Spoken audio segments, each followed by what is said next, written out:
jamais Emmanuel Macron n'a été aussi impopulaire. Sa réélection en avril 2022 avait déjà un goût amer pour certains, sa première année de mandat ne les a pas rassurés. Depuis l'adoption de la tant redoutée réforme des retraites avec l'utilisation du 49.3, le président est la cible de toutes les critiques. À droite comme à gauche, on soutient les manifestations et les mouvements de grève. Un désamour qui pourrait bien être clamé dans les tribunes du Stade de France avant le coup d'envoi de la finale de la Coupe de France, ce samedi 29 avril. Attendu lors de la rencontre qui opposera Nantes à Toulouse, le chef de l'État pourrait ne pas descendre sur la pelouse pour saluer les joueurs avant le début du match comme le veut la tradition, rapporte Libération. Et pour cause.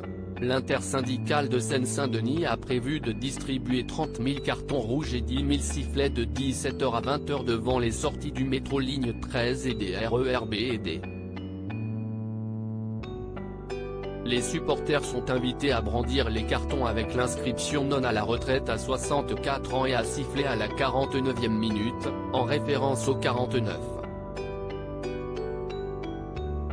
3.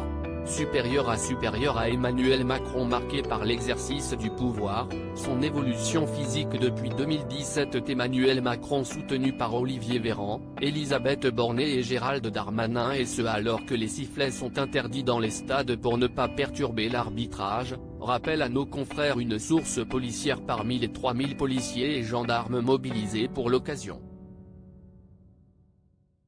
À la veille de la rencontre, Olivier Véran, le porte-parole du gouvernement, a réagi au mouvement de protestation prévu. Un match de football, ce n'est pas les jeux du cirque à la romaine, ce n'est pas la CGT avec son pouce impérial qui pourrait décider de faire huer le président de la République, de couper l'électricité pendant un match.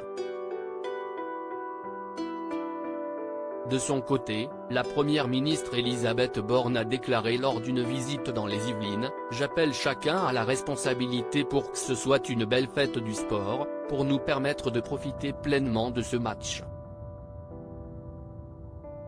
Enfin, le ministre de l'Intérieur, Gérald Darmanin, a rappelé sur Europe 1 ce même jour « La présence du président de la République est normale et ce n'est pas elle qui fait naître une difficulté particulière ». Il y a toujours eu des contextes compliqués pour les femmes et hommes politiques. Le président de la République n'est pas le seul à venir dans un stade de football au moment où parfois il y a des sujets d'impopularité dans le pays. Crédit photo, Raphaël Lafargue-Poul.